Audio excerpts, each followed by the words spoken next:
আসসালামু আলাইকুম রহমতুল্লাহ রবিজিন আলমা রবিন হিকমা আমাদের বলছে pick out the verbs from the following sentences. ঠিক আছে, এই যে সেন্টেন্সগুলো থেকে ভার্ব বের করতে। তো আমরা দেখি সাবজেক্টের পরে সাধারণত ভার্বের অবস্থান দেখি। কী বলছি? সাবজেক্টের পরে।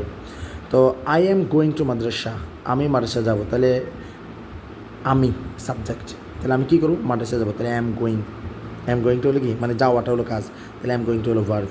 Muslims pray 5 times a day, মুসলমানরা মানে দিনে 5 বার নামাজ পড়ে, তাহলে মুসলমানরা কী করে? সাবজেক্টকে মুসলমানরা কী করে?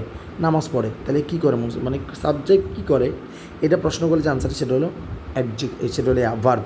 তার মানে এই যে প্রে, মুসলিম প্রার্থনা করে। হি রিসার্চ দ্য কোরআন, সে কোরআন পড়ে। সে কী পড়ে? সেই সাবজেক্ট, সে কী পড়ে? সে পড়ে, কী পড়ে?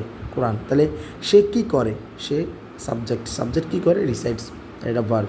হি প্লেস ওয়েল, সে ভালো খেলে, তার মানে হি সাবজেক্ট, তো সাবজেক্ট কী করে? খেলে, তাহলে হি প্লেসটা হলো verb.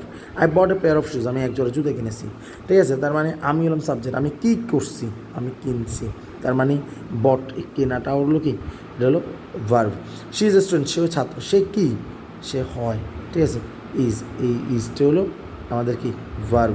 I am in class 4, আমি ক্লাস 4-এ, তাহলে এখানে ভার্ব কি? এম, ভার্ব কি? এম, তাহলে এম কেন? আমি হই।